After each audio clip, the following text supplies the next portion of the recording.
제6강의 세 번째 세션, 마지막 세션을 시작하겠습니다.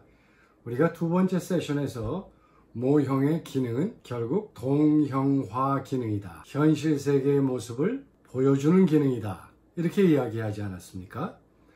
그렇게 하기 위해서는 현실 세계와 모형은 적어도 현실 세계를 구성하고 있는 가장 핵심적인 부분에 관한 한 1대1 조응성을 가져야 돼요. 우리 플라스틱 비행기 모형 얘기했잖아요. 보여드렸잖아요.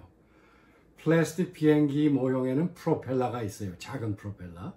꼭 필요해요. 왜냐하면 현실 세계에 있는 코르세어 비행기도 프로펠러가 있는데 그게 없으면 날아가는 추진력을 못 얻으니까 핵심적인 부분이죠. 또 프라모델은 날개가 틀림없이 있어요. 왜? 현실 세계에 있는 코르세어 비행기가 날개가 없으면 날 수 없잖아요.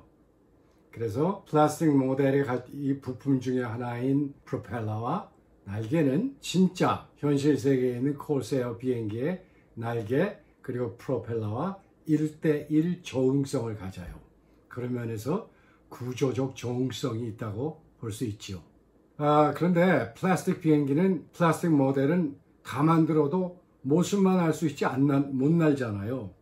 근데 여러분 가끔 한강 둔치에 가면은 실제로 붕붕 날아다니는 그런 모형 비행기들이 있어요. 라디오 컨트롤, RC 모델 그러잖아요. 그것들은 현실 세계의 비행기와 구조적 조응성뿐만 아니라 기능적 조응성까지 있다는 얘기예요. 그러니까 프로펠러가 이렇게 도는구나. 그 다음에 날기 위해서는 양력을 얻어야 되는데 그러려면 일정한 속도에 달아야 된다. 그래야지 날개의 양력이부터 뜬다. 알 수 있다는 거예요.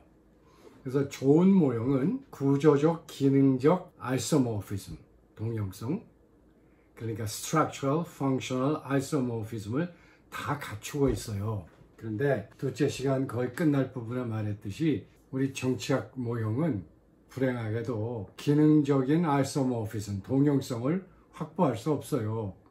그러니까 정치 안정 모델이 있어서 스위치를 탁 틀면은 점점 안정이 된다거나 불안정이 된다거나 그래야 되잖아요. 근데 그건 불가능하지 않습니까?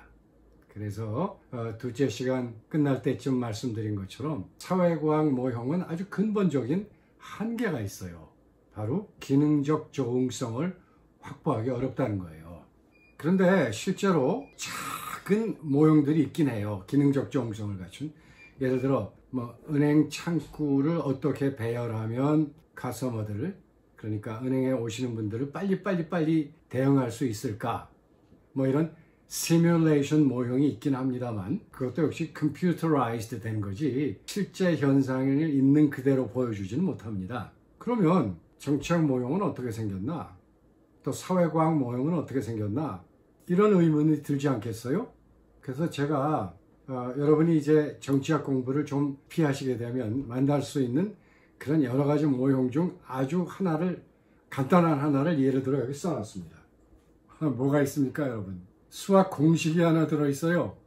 y는 a plus b1 x1 plus b2 x2 plus b3 x3 이런 수학 공식이 있어요. 이걸 우리는 mathematical model, 수학적 모형, 혹은 정확히는 regression model, 회귀 모형 이렇게 얘기합니다. 수학 전혀 모르셔도 됩니다. 여기서 y는 정치 안정의 수준이에요. 그러니까 정치 안정의 수준이 막 변하니까 무엇 때문에 그렇게 변하나를 보여주기 위한 그런 수리 모형입니다.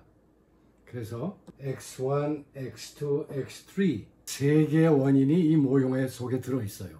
그러니까 이 모형을 만드는 사람은 정치 안정 수준을 결정하는 모형을 만들며 있어서 꼭 필요한 것이 있다. 정치 안정 수준을 결정하는 무지무지하게 많은 인자가 있지만 현실 세계를 잘 관찰해 볼 때 바로 x1, x2, x3 세 개가 아주 핵심적인 구성인자다. 이렇게 생각한 거죠. x1은 뭐냐? 경제 성장률이다. x2는 뭐냐? 매스미디어 보급률이다. 그러니까 SNS가 얼마나 많이 전파되어 있는지, 인터넷 네트워크가 얼마나 광범위하게 퍼져 있는지, 혹은 텔레비전이 얼마나 많이 보급되어 있는지 이런 거죠. 그 다음에 X3는 시민들의 정치 참여도입니다. 얼마나 시민들이 적극적으로 정치에 참여하려 하느냐 혹은 그렇지 않으냐. 이 세 개야말로 정치 안정의 수준, 높고 낮음을 결정하는 핵심적인 인자다. 이렇게 생각한 거죠. 그래서 여기 이제 B값들이 있잖아요. B값을 우리가 비교해 보면 이 세 개 중에 어떤 것이 가장 큰 영향을 주는지 우리는 알 수가 있겠죠. 근데 여러분, 이 모형이 굉장히 재밌는 게 바로 이 플러스 부호예요. A는 뭐 상수. 우리 고등학교 함수 배울 때 상수 얘기하잖아요. 이 플러스는 뭘 말하느냐? 우리가 수학을 뒷받침하고 있는 기본적인 논리들이 있는데 그 플러스는 논리적인 or입니다. or가 어떤 뜻입니까? 혹은 그런 뜻이죠. 나중에 얘기하겠습니다만 곱하기는 and 그리고예요. 같이. 그럼 이 모형을 어떻게 읽을 수 있어요? 정치 안정의 수준은 경제 성장률 혹은 매스미디어 보급률 혹은 정치 참여도에 따라 결정된다. 이런 뜻이에요. 이 세 개가 독립적으로 따로 Y에 영향을 준다. 이런 모형을 만든 거예요. 그러니까 여기다 이런 복잡한 걸 쓴 이유는 사회과학 모형, 정치학 모형은 여러 가지 방식으로 만들어지는데 즉 표현되는데 그 중에 하나는 이런 수리 모형이 있을 수 있다. 이런 얘기죠. 거의 모든 경제학 모형은 이런 수리 모형들일 겁니다. 그 중에서 아마 이런 회귀형 모형의 형식이 제일 많을 거예요. regression 모델 그러는데 regression에 대해서는 나중에 후반부에 제가 아주 풀어서 간단하게 말씀드리도록 하겠습니다. 근데 이 모형을 본 어떤 사람이 이런 생각을 할 수 있어요. 자, 이 수리 모형대로 과연 죄송해요. 제가 시간을 잘 지키려고 이렇게 그 타이머를 켜놨는데 소리가 안 나게 만들었으면 좋았을 것을 죄송합니다. 여간 이 모형에 따르면 경제 성장률과 매스미디어 보급률과 시민들의 정치 참여도가 따로 독립적으로 정치 안정 수준에 영향을 준다 이렇게 돼 있잖아요. 근데 어떤 사람이 아이 그건 아닐 거야 이런 생각을 할 수 있어요. 그래서 이런 생각을 한 그 사람은 이 모형을 좀 다른 식으로 표현해 보기로 했습니다.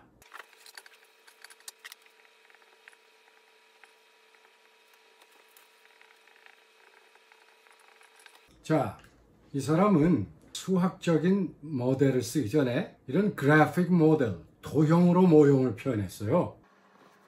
여기 세 가지의 핵심적인 원인이 있어요.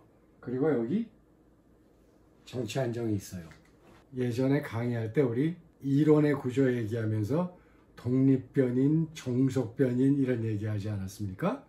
종속변인은 무엇인가의 영향을 받아 변하는 변인이고 독립변인은 스스로 어떤 다른 변인에 영향을 주는 그런 변인이지 않았습니까?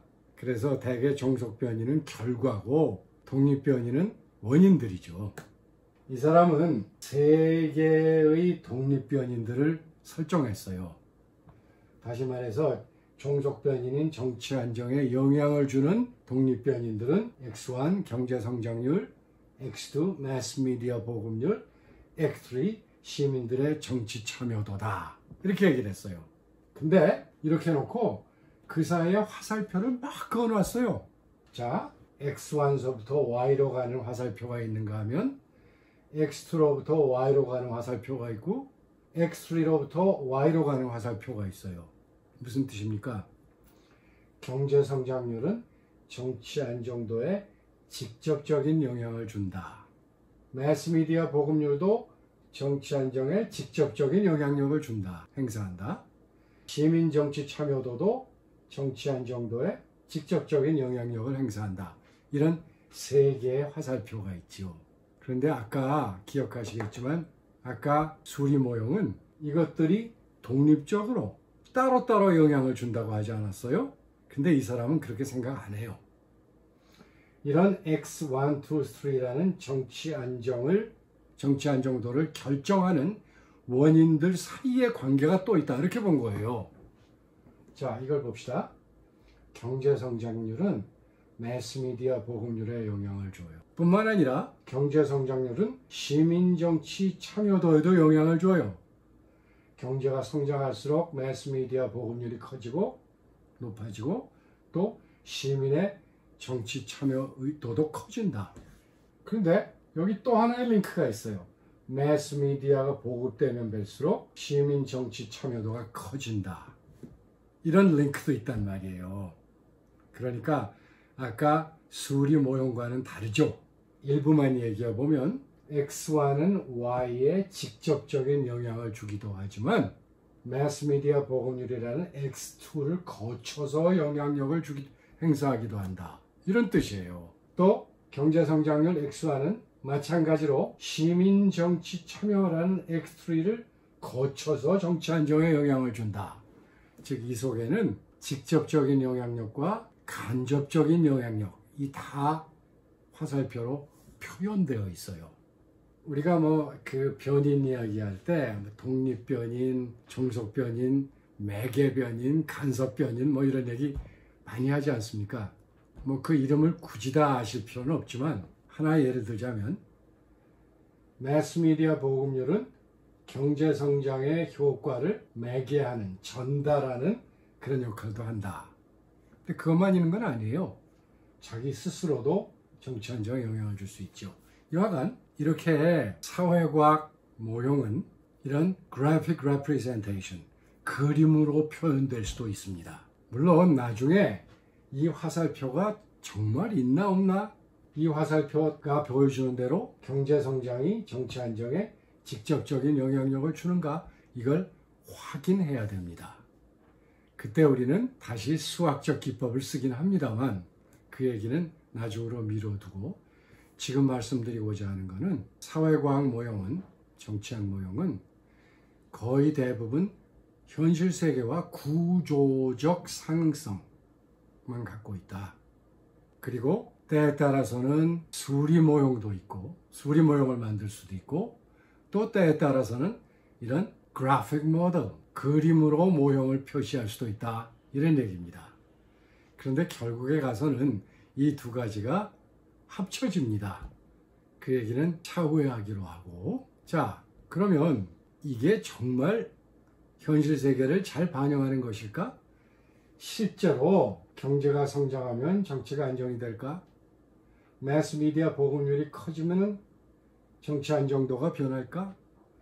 시민의 정치 참여도가 높아지면 정치 안정도가 변할까? 매스미디어 보급률이 커지면 정치 안정도가 높아질 수도 있고 불안해질 수도 있어요. 그렇지 않겠어요? 또 시민 정치 참여도가 커지면 정치 안정도가 커질 수도 있고 낮아질 수도 있어요. 불안해질 수도 있어요. 그러니까 이것들은 전부 플러스 혹은 마이너스의 효과를 발휘할 수도 있다는 얘기죠. 이것도 확인해야 되지 않겠습니까? 그래서 결국 나중에는 이 화살표들을 우리는 수리적으로 표현합니다. 그게 복잡한 건 아닙니다만 이런 모형이 있어서 여기 스위치가 있어서 탁 틀어보면 얼마나 좋겠어요. 그럼 막 움직이면서 실제로 경제성장이 막 이루어지고 매스미디어 보급률이 커지거나 작아지고 시민정치 참여도가 높아지고 낮아지고 그에 따라 정치 안정도가 높아지거나 낮아지고 이러면 좋겠죠. 그런데 안 되지요. 자, 그러면 여기서 우리는 이제 마지막 문제에 부딪힙니다. 이 모형이 결국 현실 세계를 잘 반영하는지 정말로 아이소모피즘이 있는지 파악해야 되지 않겠습니까? 무엇으로 파악하겠습니까? 첫 번째는 과거의 데이터를 넣어보면 돼요. 과거의 성장, 매스미디어 보급률, 시민정치 참여율 데이터를 다 모으고 또 매년 정치 안정도를 측정을 해서 그 값을 여기다 놓고 이들 사이에 이런 화살표를 그릴 수 있는가 확인할 수 있어요. 근데 그건 과거 얘기 아니에요. 그러니까 어떤 모형이 참 괜찮다는 얘기를 이렇게 하는 거죠. 지금까지의 데이터를 기반으로 한다면 이 모형은 맞는다. 그런 얘기예요. 지금까지의 정치 안정도는 이 세 가지에 의해서 이러한 방식으로 결정되어 왔다. 얘기할 수 있죠. 근데 어떤 사람이 그건 과거 얘기 아니야.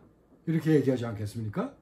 그러면 우리가 과거의 데이터를 가지고 이 모형을 만들었다면 이제 올해 X1, 올해 X2, 올해 X3 데이터를 넣고 내년에 Y를 예측해 볼 수 있어요.